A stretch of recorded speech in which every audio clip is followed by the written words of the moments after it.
Today's video is going to be a little bit different than, like my regular chatty get ready with me's or my tutorials or, like a favorites or review or whatever, and it's going to be the products that I have hit pan on. I got this idea from Biohazardous Beauty. I will leave that right here somewhere. I really like her. She does more what would be considered like goth makeup.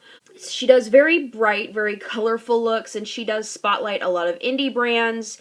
And her winged liner skills are just ridiculous. But she did this video and it kind of inspired me, I guess, to do the same type of video because I really use a lot of the same products, and the ones that I hit pan on are obviously the ones that I love, and I do not always show those to you guys. So if you would like to see the products that I have hit pan on, then please keep on watching. All of these products are going to be some kind of product that has a bottom that you can hit before you have used up the entire product. So there aren't going to be any traditional style eyeliners, no mascaras, no lips. So all of these are going to be like face products or eyeshadows or brow products, things like that. The first one I want to start with is my original Urban Decay Naked palette. But I remember when this first came out, it was just so incredibly popular and everybody wanted to get their hands on this. Like the first time I went to go purchase it, it was completely sold out.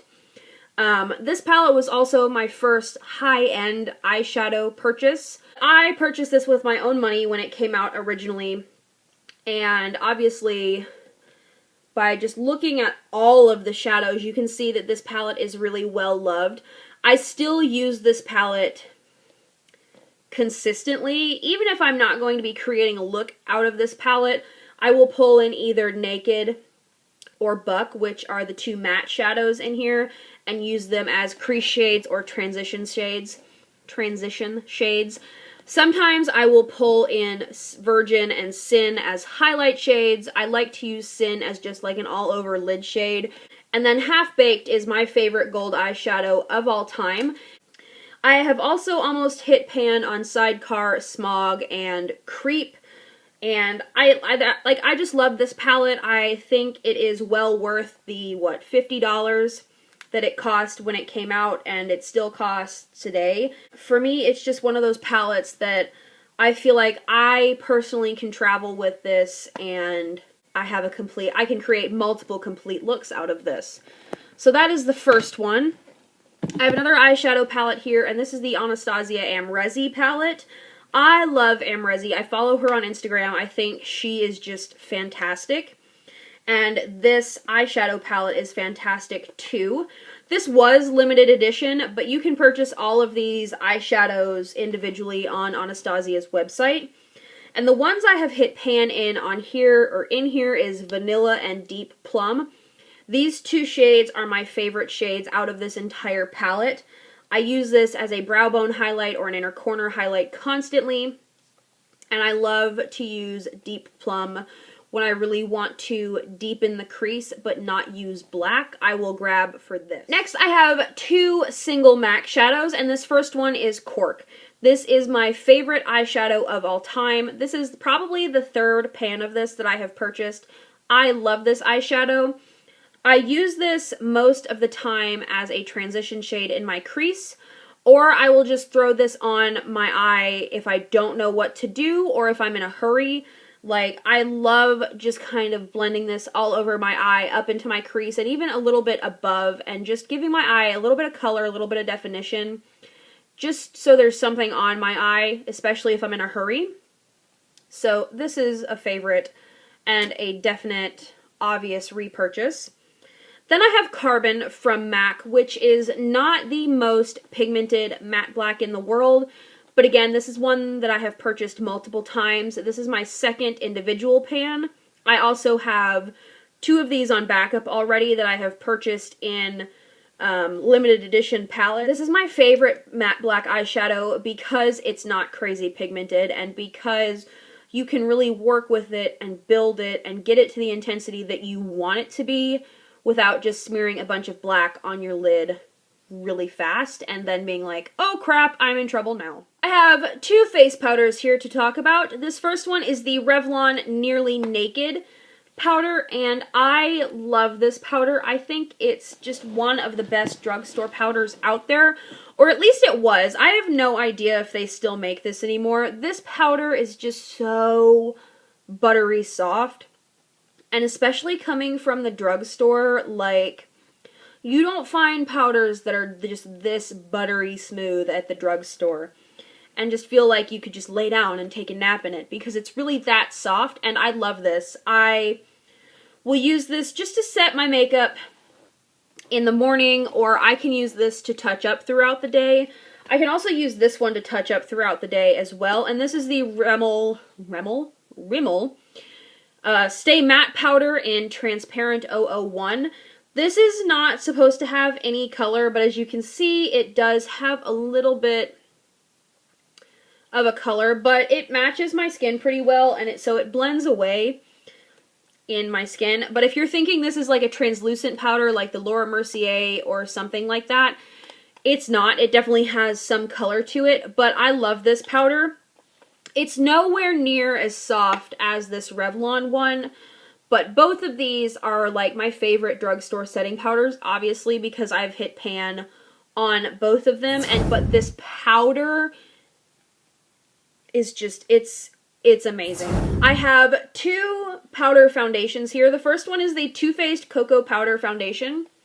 And please do not make fun of me for keeping this, because I have almost used this completely up. Well, I pretty much have, but you can see that there is still like this itty bitty rim going around the edge of this compact. And like, I'm really seriously trying to use all of this up before I throw it away. This is definitely a repurchase after I use up a couple other powder foundations. Like, I just bought a new Studio Fix powder foundation. I have a Laura Geller one I want to get through. And I want to get through this one as well. This is the IT Cosmetics Celebration Foundation Illumination. This is in the shade Light. This one was in the shade Light as well.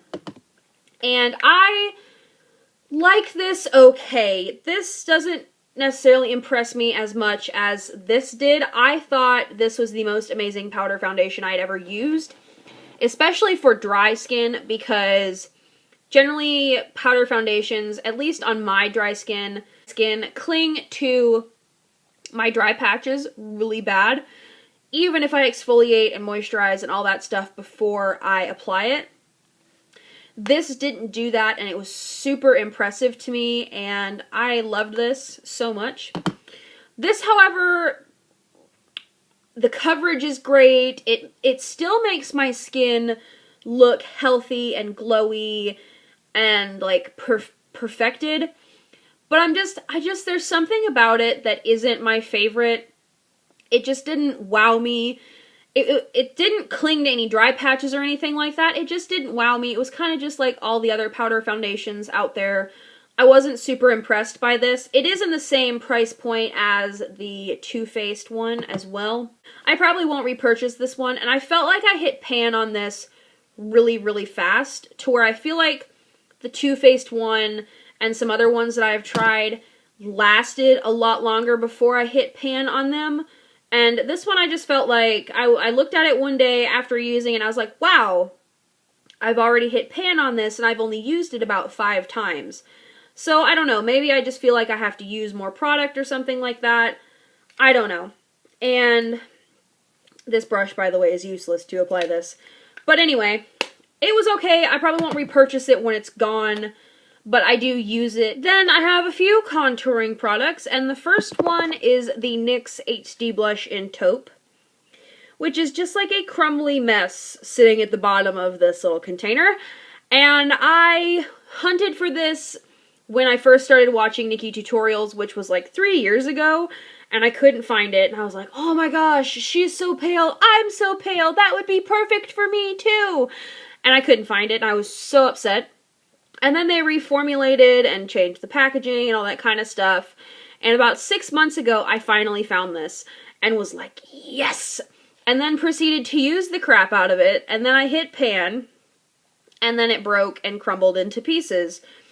So I'm refusing to throw this away because number one, it still works just fine when you put your brush in it, tap it off and all that stuff. It does kind of get everywhere, but it works just fine. And I'm not throwing it away until I can find a new one, which is going to take a really long time. Then next I have this MAC sculpting powder in the shade Sculpt, which this is my go-to contour powder. This is what I pick up 9 times out of 10. A lot of times when I'm filming, I will use my NYX one because this is a little bit harder to get your hands on, and I'm not 100% sure that MAC still makes this shade. I know the sculpting powders are pro products, so they're a little bit harder to get for the average person if you don't work for MAC, because you do have to order them online or go to a pro store. I love this. It's what I use today. It's a little bit warmer than taupe is, but it's still really pale girl friendly, and I love this. Then I have 2 bronzers. The first one is Hoola from Benefit, and again, crumbly mess, but again, it still works just fine, and since it is in this box, it is a lot easier to swirl your brush in there and not have it just fly everywhere. So I am going to use this up as much as I can, and when I get sick of just the crumblies, I will go purchase a new one of these because I love this bronzer, especially when I start getting more tan in the summer. Hoola is my go-to bronzer. The next bronzer is the Sephora Sol de Rio bronzer. This was limited edition a couple summers ago, and I hit pan in the very middle of this, and then it kind of started to crumble and fall apart. And this is actually very similar to Hoola. Like, if you missed out on this and you wanted this, Hoola is very similar in tone and color and texture and everything to this. It might be a tad bit darker, but it's very similar. Then I have a blush, also from Benefit. It is the Benefit Rockateur blush. I am so pale that this blush is just perfect for me. And again, it's a crumbly mess because I have just used this so much. I love this blush, and again, just like with Hoola, once I'm sick of all the crumbly mess in the bottom and it just kind of isn't really giving any color or anything like that again, I will go repurchase a new one of these. For me, this is the perfect neutral, like, natural blush on my skin tone, and I love it. Then, not lastly, but I have 2 highlighters. Well, they're not, one's really not, it's kind of a highlighter. First is Mary Luminizer. This is my favorite highlight of all time. I love this highlighter. I have obviously used the crap out of this, and it's just, that highlighter is just, it's just life. Next, I have hit pan on my Hourglass Ambient Lighting Powder in the shade Ethereal Light. This is basically just a stark white powder, and as you can see, I have hit serious pan on this powder. And I did not realize I was hitting pan on this, because if you look at it, it's like this kind of like cross-stitched pan pattern. It's not like a tin pan, because it is a baked product. So I was like, what? Why does my powder look weird? And then this happened, and I was like, oh, that's because it's running out. But I seriously use this powder for everything. I use this to set my face. I use this to set my under eyes. I use this to highlight my face, to brighten areas of my face. I seriously use this powder for everything, and I hate to say it, but when this runs out, like, I'm going to have to go purchase this $50 powder. And then the last thing I have hit pan on is my Urban Decay Brow Box, the lighter shade to be more specific. I'm getting close to hitting pan on the darker shade. I've hit some serious pan on the lightest shade because I used to be blonde, so I would only use this shade. And now that my hair has been darker, I have been using more of the dark one as well. It's a brow powder. There's not really much to say about it. I do really love the Urban Decay brow powders, however, very creamy, very pigmented. They go on very nice. It's actually what I used in my brows today. But anyway, I don't know if I will repurchase this when it's gone. I probably won't, to be completely honest. So that does it for my products I have hit pan on. I love all the products that I used. Let me know in the comments what some of your products that you have hit pan on that are your favorite, that you just use all the time, and that you love. Let me know what they are. And I thank you guys so much for watching. If you like this video, give it a thumbs up, hit that subscribe button, and I will see you in my next one. Bye.